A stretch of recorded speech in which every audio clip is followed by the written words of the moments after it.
آل إبراهيم إنك حميد مجيد.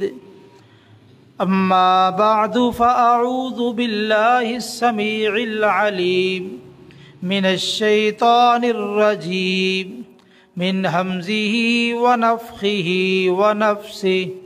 بسم الله الرحمن الرحيم. ألهاكم التكاثر حتى زرتم المقابر.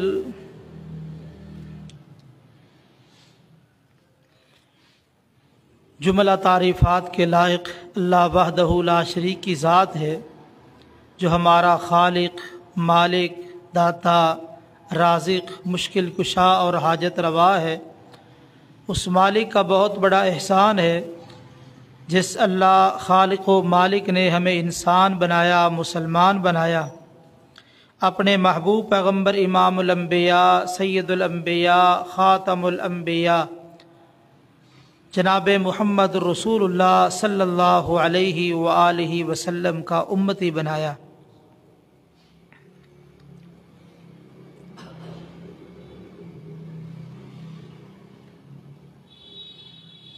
پچھلے جمعے آپ کے سامنے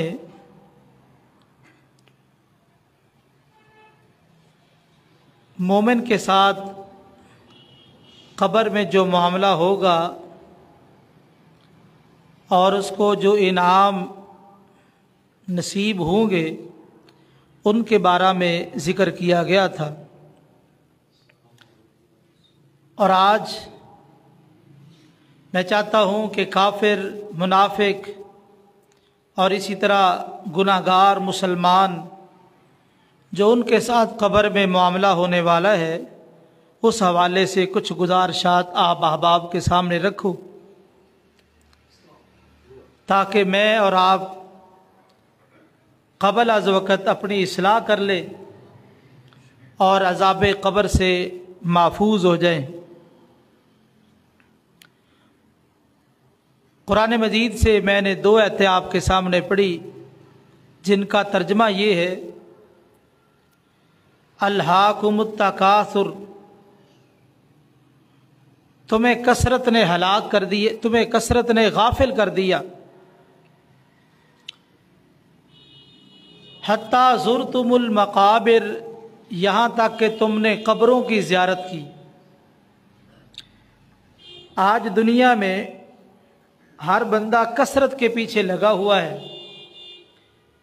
اگر مال ہے تو کثرت، مکان ہے تو کثرت، کاروبار کی بات ہے تو کثرت، یعنی ہر بندے کی کوشش جو بھی چیز اس کے پاس ہے یہی ہے کہ اس میں کثرت آ جائے،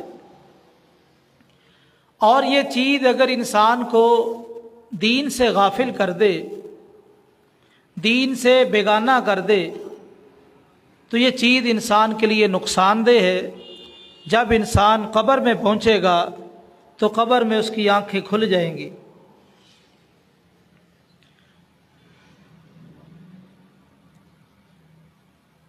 فاسق فاجر انسان یا منافق انسان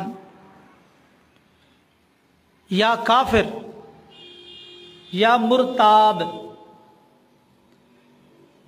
یہ مرتاب کا بھی حدیث میں لفظ آیا جس کا معنی شک کرنے والا، جس کو اللہ اور اس کے رسول کے وعدوں پہ یقین نہیں تھا، وہ انسان جب یہ قبر میں جاتا ہے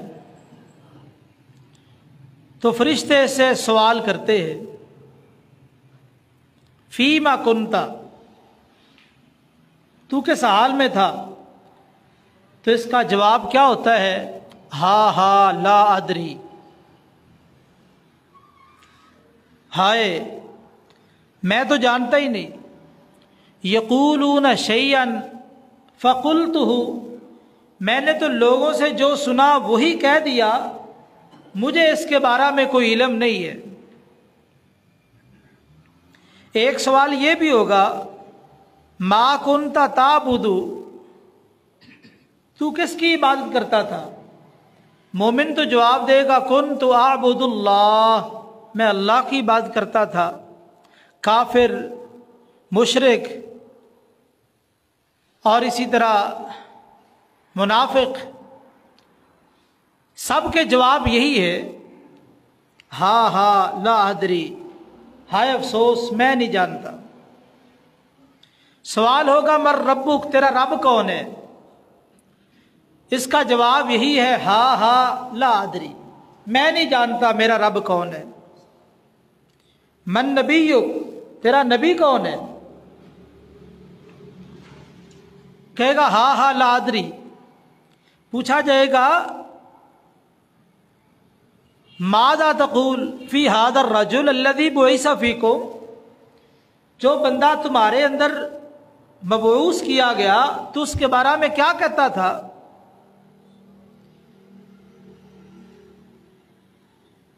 یہ کہے گا وہ کون سا آدمی، کون سا آدمی؟ کہا جائے گا محمد صلی اللہ علیہ وسلم کا لا ادری، میں نہیں جانتا۔ قبر میں نبی کریم صلی اللہ علیہ وسلم کا نام بھی اس کو یاد نہیں رہے گا، اس قدر ہولناکی ہے قبر کے اندر۔ ما دینک، تیرا دین کیا ہے؟ ہاں ہاں لا ادری۔ جتنے بھی اس سے سوالات ہوں گے، ہر سوال کے جواب میں وہ یہی بات کہے گا، ہاں ہاں لا ادری، ہائے افسوس میں نہیں جانتا، مجھے علم نہیں ہے۔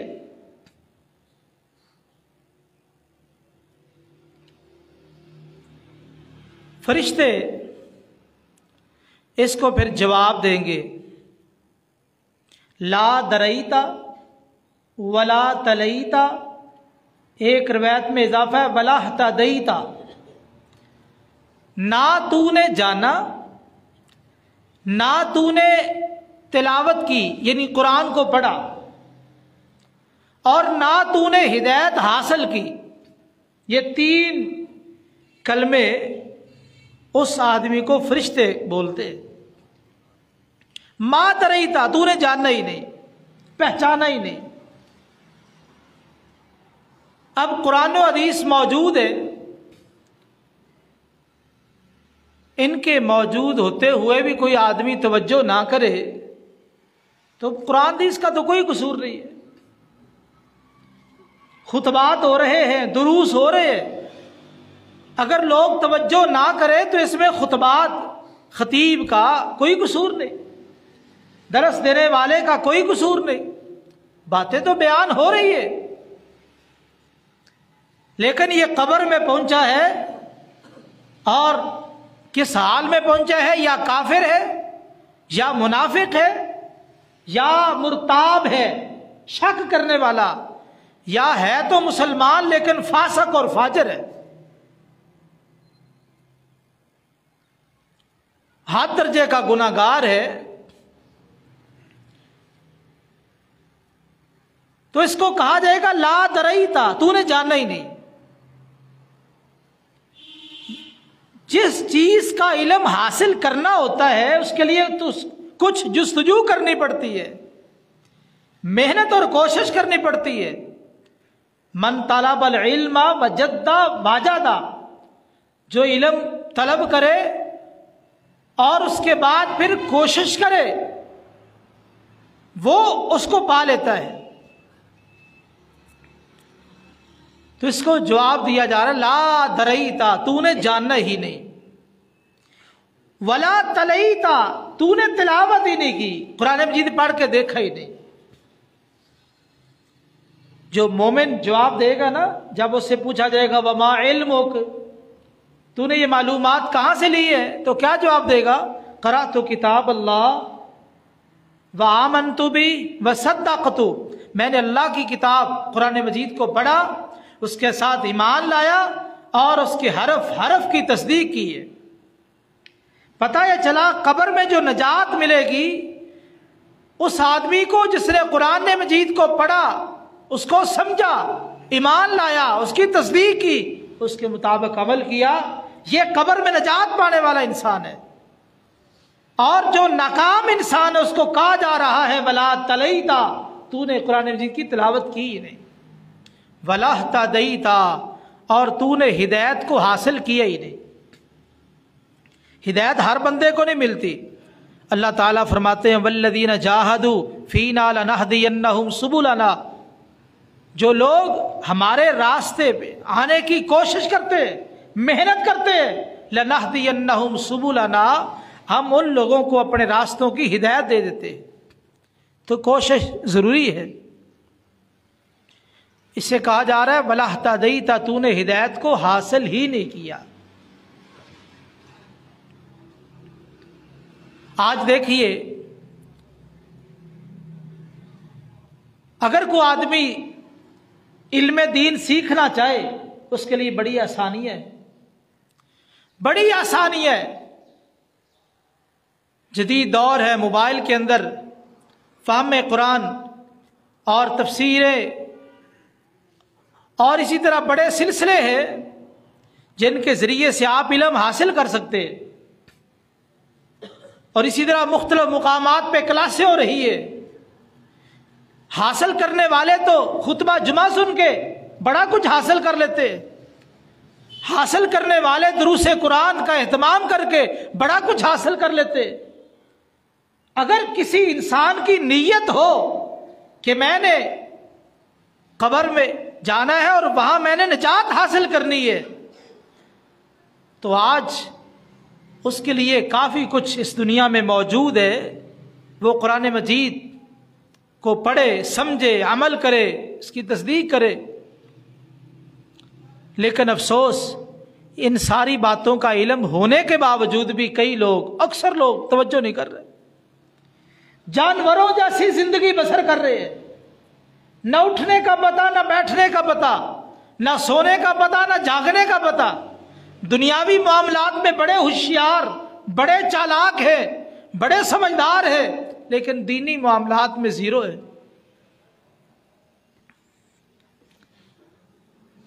یہ قبر میں جاتے ہی استقبال ہو رہا ہے، سوال ہو رہے ہیں، اور سوالوں سے ہی ساری باتیں کھل گئی۔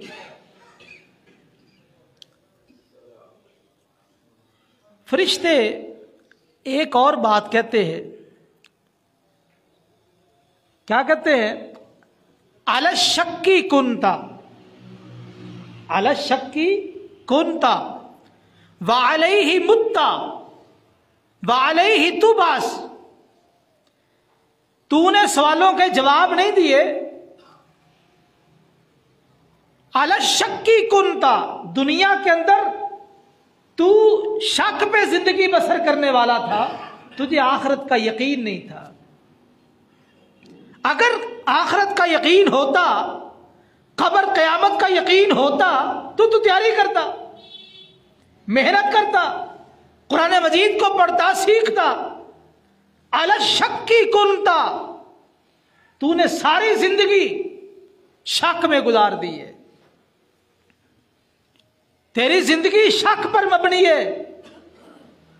تو یہ جتنے لوگ جن کا میں نے ذکر کیا، یہ سب شک پہ زندگی بسر کر رہے، کافر بھی، مشرک بھی، منافق بھی، اور فاسق فاجر بھی، جو ہے تو مسلمان لیکن فاسق فاجر ہے۔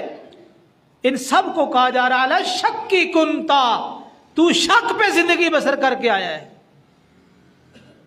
وعلیہ متا، اسی شک پر تیری موت آئی ہے۔ وعلیہ تبعث، اور اسی شک پہ تجھے قیامت والے دن اٹھایا جائے گا۔ شکی آدمی دنیا میں ناکام ہے، قبر میں کامیاب کیسے ہوگا؟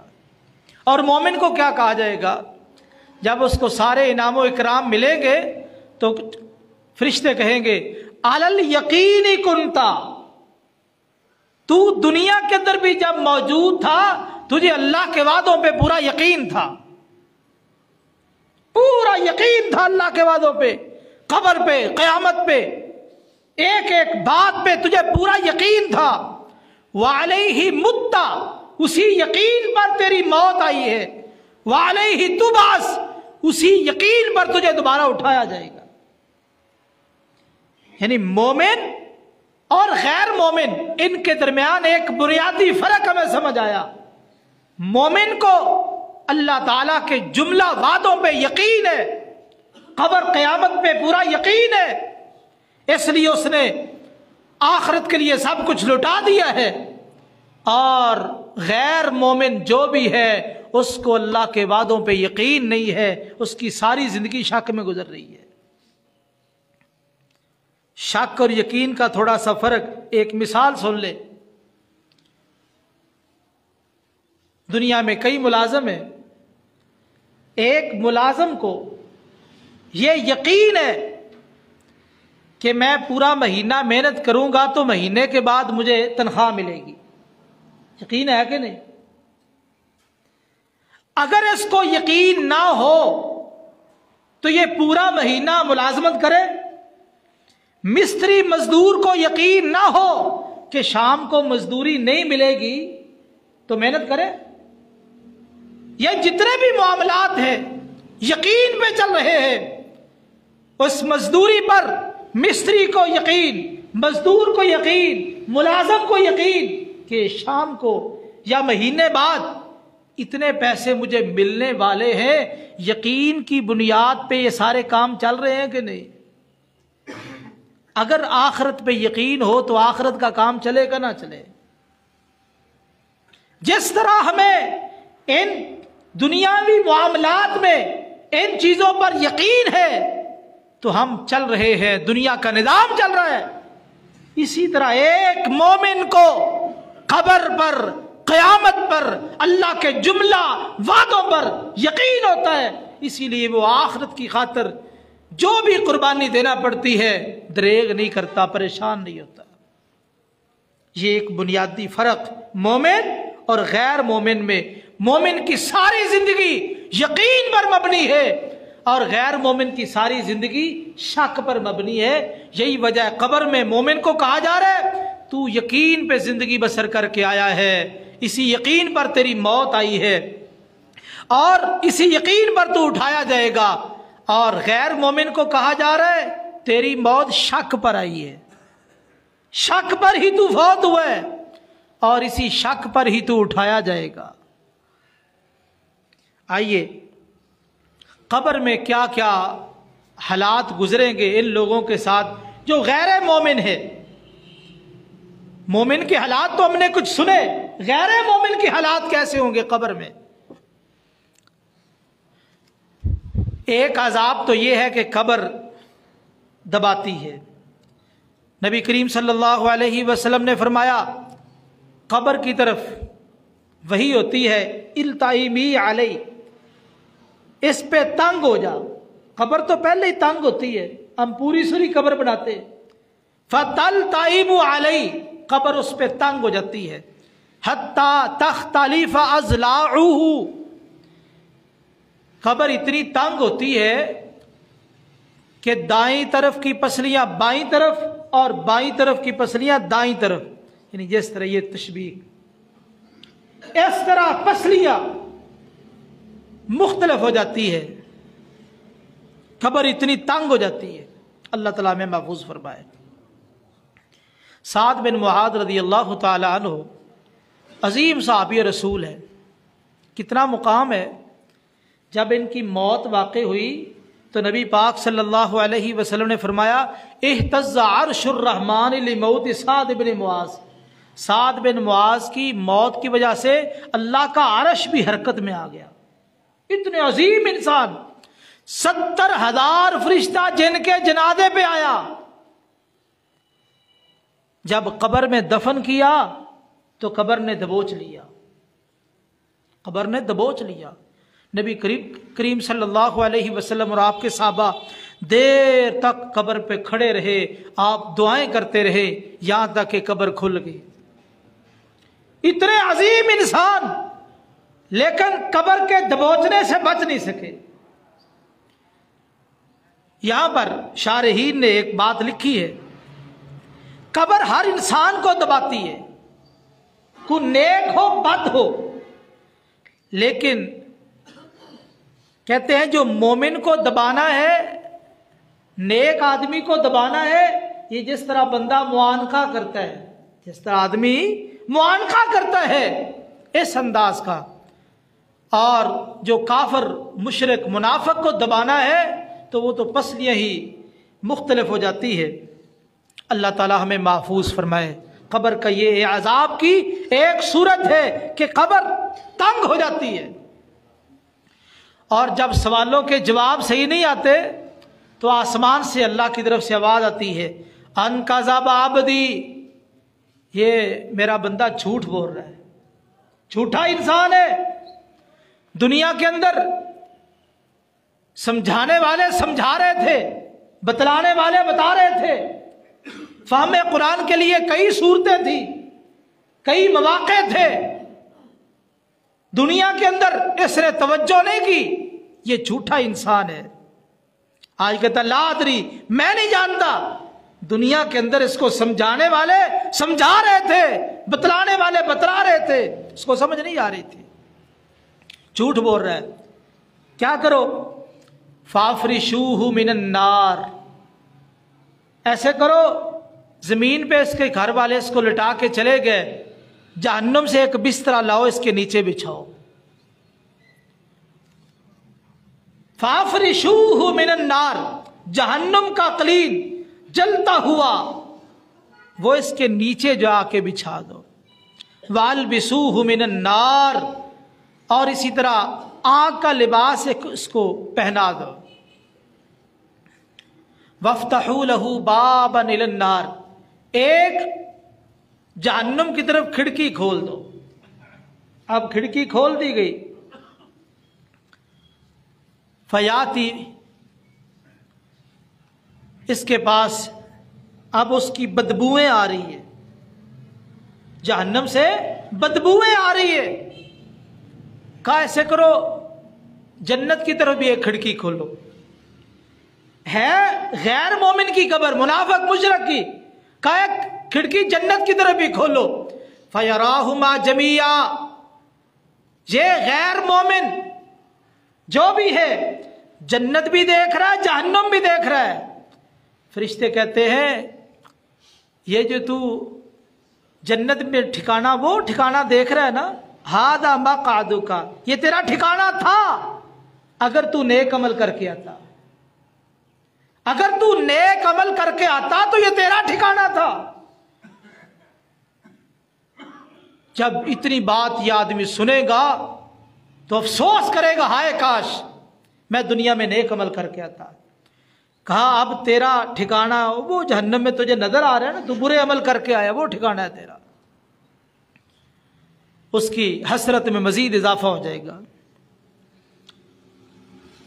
اور اس کے ساتھ ہی وَيَأْتِيهِ رَجُلٌ قَبِيحُ الْوَجْهِ، ایک بدصورت آدمی اس کے پاس آئے گا، بڑی بری شکل ہے، قبیح الثیاب، کپڑے بھی برے، قبیح الریح، اس سے بدبوئیں آ رہی ہے، اس سے بدبوئیں آ رہی ہے، چہرہ بھی بدصورت، کپڑے بھی بدصورت، اور اس سے بدبو کے ہلے آ رہے ہیں۔ آتے ہی یہ کہے گا خوش ہو جا، جو چیز تجھے پریشان کرنے والی اس کے ساتھ۔ یہ کہے گا من جانتا تو کون ہے، تیرا تو چہرہ ہی ایسا ہے، تو چہرے سے معلوم ہوتا ہے کہ تو کوئی شر کی خبر لے کے آیا ہے۔ وہ کہتا انا عملک الخبیث، مجھ سے نفرت نہ کر، میں تیرا خبیث عمل ہوں، اور دنیا میں سود کھا کھا کے، نمازیں چھوڑ چھوڑ کے، زنا کر کر کے، بدکاریاں کر کر کے جو تو آیا ہے، ان سارے اعمال کو ایک صورت دی گئی ہے، اور میں وہ صورت میں تیرے سامنے موجود۔ انا عملک الخبیث، میں تیرا خبیث عمل ہوں، برا عمل ہوں، مجھے اللہ نے شکل دے دی ان تمام اعمال کو۔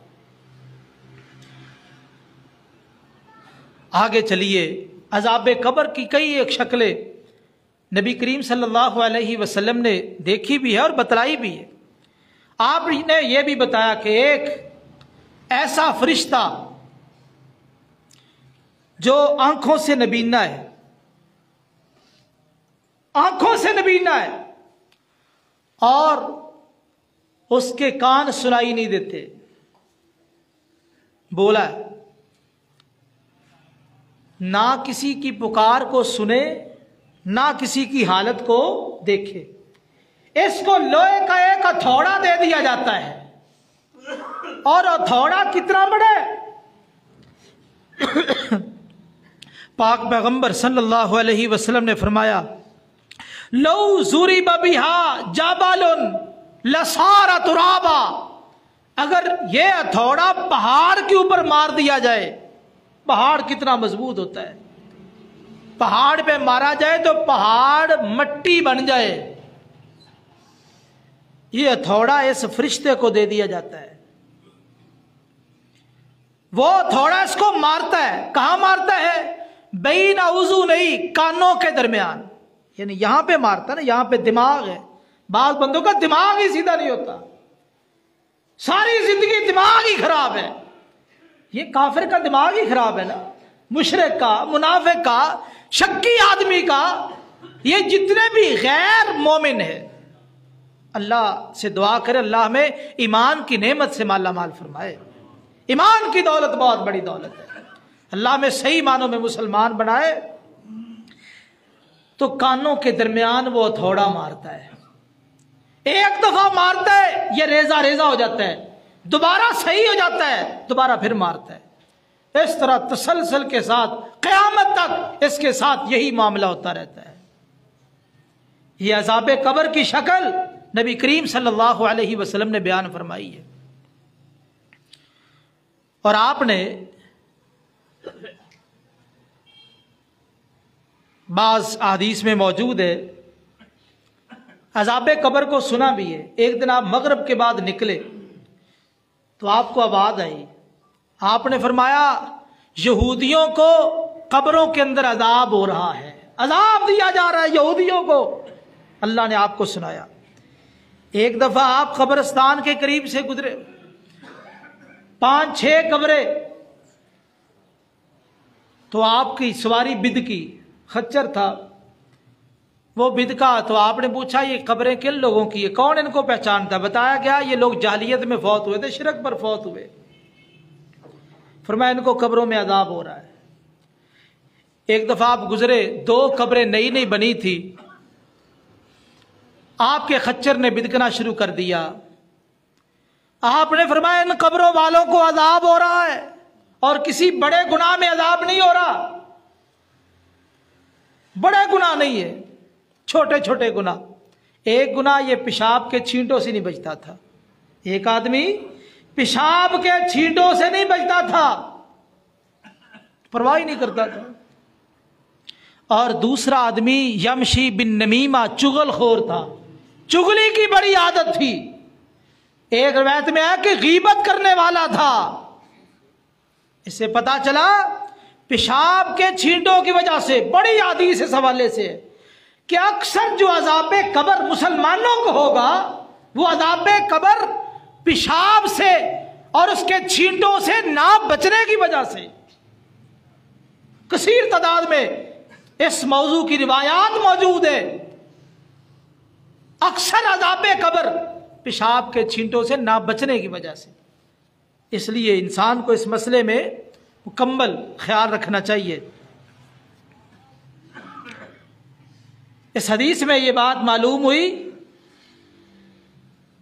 کہ عذاب قبر کے جو اسباب ہے، ایک سبب پیشاب کے چھینٹوں سے نہ بچنا، دوسرا سبب چغل خور ہونا، تیسرا سبب غیبت کرنا. یہ عذاب قبر کے اسباب ہیں. اور ایک سبب یہ بھی ہے اللہ کے حکموں سے روکنا، اللہ کے حکموں سے روکنا. اس کی دلیل کیا ہے؟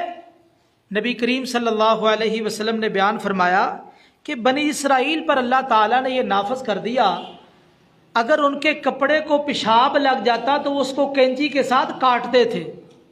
اللہ نے ہمارے لیے آسانی کی ہے، ہمارے لیے کہ لگ جائے تو دھو لو، لیکن وہ کینچی کے ساتھ کاٹتے تھے.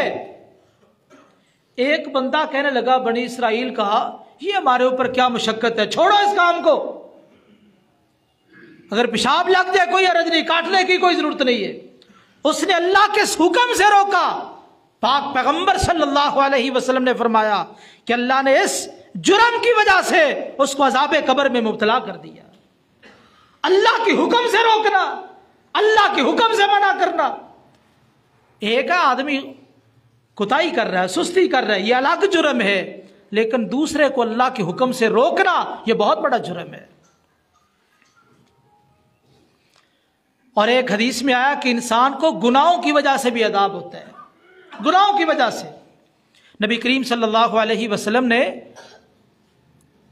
کچھ مشاہدے کی، آپ کو خواب کے اندر بھی کچھ عذاب قبر کی شکلیں دکھائی گئی۔ ایک لمبا خواب ہے، اس میں آپ نے 4 قسم کے عذاب دیکھے۔ ایک عذاب تو یہ دیکھا، ایک بندہ زمین پہ لیٹا ہوا ہے، دوسرے بندے کے ہاتھ میں بہت بڑا پتھر ہے، اب یہ پتھر اس بندے کے سر پہ مارتا ہے، اور جب سر پہ مارتا ہے تو اس کا سر کچلا جاتا ہے اور پتھر لڑک کے دور چلا جاتا ہے۔ یہ پتھر کو اٹھانے کے لیے جاتا ہے، جب اٹھا کے واپس آتا ہے تو اس کا سر ٹھیک ہو جاتا ہے۔ یہ دوبارہ پھر مارتا ہے، پتھر پھر دور چلا جاتا ہے، پھر واپس آتا ہے۔ نبی کریم صلی اللہ علیہ وسلم نے پوچھا فرشتوں سے جو آپ کو خواب کے اندر لے کے گئے، یہ کون آدمی ہے، اس کو عذاب کیوں دیا جا رہا ہے؟ کہا یہ وہ آدمی ہے جس نے قرآن کو سیکھا تھا لیکن فرضی نمازیں نہیں پڑھتا تھا۔ قرآن کی دولت اس کے پاس تھی، قرآن اس نے پڑھا تھا، مسائل جانتا تھا، لیکن نمازیں نہیں پڑھتا تھا، نمازوں کے وقت سویا رہتا تھا، اپنے معاملات میں مشغول تھا۔ یہ بے نماز ہے جس کے سر کو کچلا جا رہا ہے، وہ بے نماز جس کے پاس علم بھی ہے۔ اور فرمایا قیامت تک اس کو اسی طرح کچلا جائے گا۔ یہ بے نماز کا انجام، میرے بھائیوں، نماز نہ چھوڑو۔ اب جہاں بھی ہو، حدیث میں ہے جہاں بھی نماز کا وقت ہو جائے وہیں بھی نماز پڑھو، نماز نہ چھوڑو۔ نماز کا مسئلہ بڑا اہم ترین مسئلہ ہے، یہ ایک الگ تفصیلی موضوع ہے۔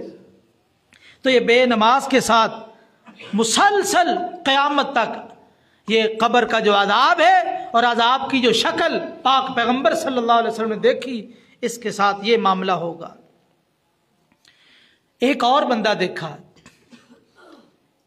یہ بندہ لیٹا ہوا ہے اور دوسرے بندے کے ہاتھ میں ایک کنڈا ہے، یہ کنڈا یہ باچھ میں ڈالتا ہے، چیر کے گدی تک لے جاتا ہے، اس کے بعد ناک میں ڈالتا ہے، چیر کے گدی تک لے جاتا ہے، اس کے بعد آنکھ میں ڈالتا ہے، چیر کے گدی تک لے جاتا ہے، اس کے بعد دوسری طرف آ جاتا ہے، اسی طرح باچھ میں ڈال کے منہ میں ڈال کے اس کو چیرا، گدی تک لے گیا، پھر ناک میں ڈالا، گدی تک لے گیا، اور اسی طرح آنکھ میں ڈالا، گدی تک لے گیا۔ اب ادھر کو جب چیرتا ہے تو یہ حصہ صحیح ہو جاتا ہے، پھر ادھر آ جاتا ہے، یہ چیرتا ہے تو یہ حصہ صحیح ہو جاتا ہے۔ اس طرح قیامت تک اس بندے کے ساتھ یہ معاملہ ہوتا ہی رہے گا۔ اللہ تعالیٰ میں محفوظ فرمائے۔ نبی کریم صلی اللہ علیہ وسلم نے پوچھا یہ بندہ کون ہے، کون ہے یہ آدمی جس کے ساتھ یہ معاملہ ہو رہا ہے؟ آپ نے فرمایا یہ وہ بندہ ہے جو جھوٹ بولتا تھا اور دنیا کے کونے کونے میں اس کا جھوٹ پہنچ جاتا تھا، جھوٹ بولتا تھا، چند لمحوں میں، چند گھنٹوں میں دنیا کے کونے کونے میں اس کا جھوٹ پہنچ جاتا تھا۔ معاف رکھنا، جتنے لوگ بڑے عہدوں پہ موجود ہیں تو کتنے معاملات میں وہ غلط بیانی کرتے لوگوں کے ساتھ، اور جو وزیر اعظم ہوتا ہے یہ امام اعظم ہے، اور اگر حکمران ہو کے جھوٹ بولے تو اس کا جھوٹ تو بہت جلدی پھیلتا ہے۔ جو جھوٹا انسان ہے، جھوٹ بولتا ہے اور اس کا جھوٹ پھیل جاتا ہے۔ دیکھیے فیس بک پہ کچھ جھوٹ بولا، پھیل گیا، یوٹیوب پہ بولا تو پھیل گیا۔ یہ جھوٹ بولتا تھا اور اس کا جھوٹ لبوں کے اندر پھیل جاتا تھا، یہ جھوٹا انسان ہے جس کے ساتھ قیامت تک یہ معاملہ ہوتا رہے گا۔ ایک تیسرا بندہ دیکھا، ایک خون کی نہر بہ رہی ہے، اس میں ایک بندہ ہے، ایک بندہ کنارے پہ کھڑا ہے، اس کے پاس پتھر ہے، یہ نہر کے اندر تیر رہا ہے، اور جب باہر نکلنے کی کوشش کرتا ہے، جو کنارے پہ کھڑا ہے اس کے پاس پتھر ہے، یہ پتھر مارتا ہے، اور پتھر مارتا ہے تو پتھر اس کے منہ میں چلا جاتا ہے، پتھر اس کے منہ میں چلا جاتا ہے اور وہ واپس چلا جاتا ہے، پھر واپس آتا ہے، پھر یہ پتھر مارتا ہے، پتھر اس کے منہ میں چلا جاتا ہے۔ نبی کریم صلی اللہ علیہ وسلم نے پوچھا فرشتوں سے یہ کون ہے انسان؟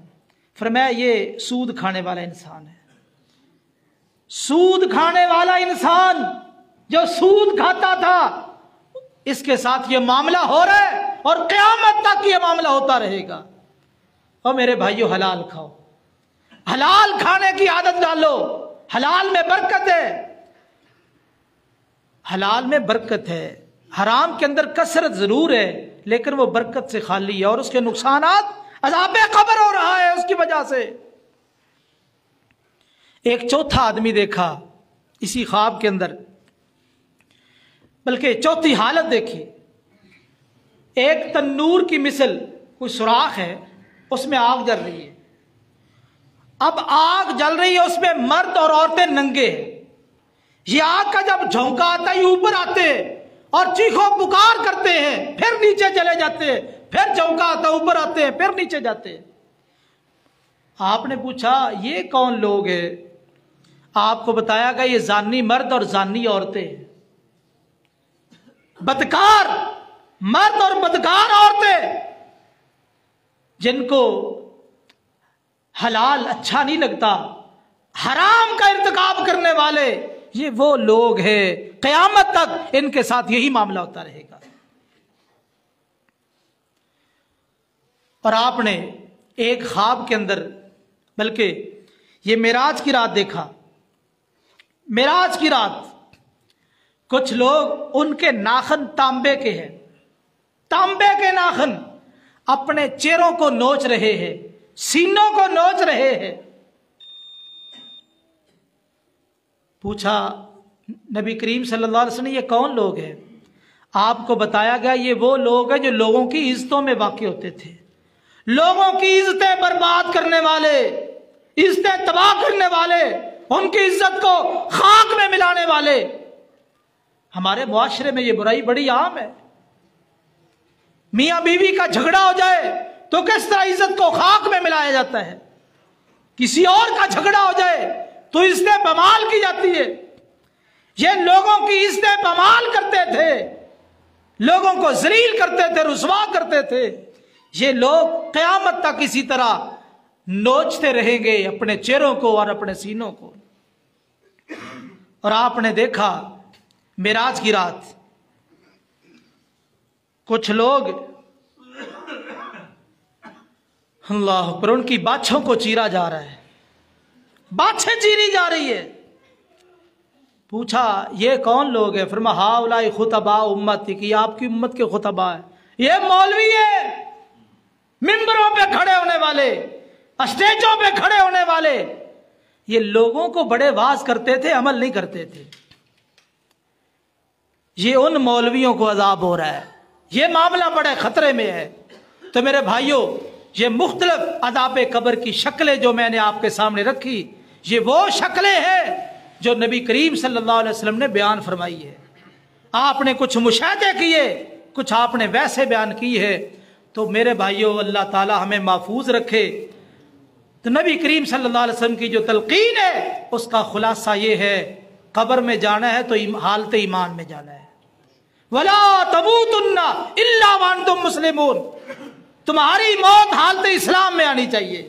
بس مسلمان بن کے، ایماندار بن کے قبر میں جانا تو تمہارا استقبال ہوگا۔ اگر غیر مومن بن کے گئے، ایمان سے خالی گئے، حالت کفر میں، حالت شرک میں، حالت نفاق میں اور فسق و فجور کی صورت میں، تو پھر یاد رکھیے سارے عذاب، اس کی مختلف شکلیں میں نے آپ کے سامنے رکھی ہے۔ اللہ تعالی ہمیں عذاب قبر سے محفوظ فرمائے۔ نبی کریم صلی اللہ علیہ وسلم ہر نماز کے اندر پناہ مانگا کرتے تھے تشہد میں، اللہم انی اعوذ بک من عذاب القبر۔ اللہ تعالی ہمیں صحیح معنوں میں مومن بنا دے، مسلمان بنا دے۔ اقول قولی ھذا واستغفر اللہ لی ولکم ولسائر المسلمین والمسلمات۔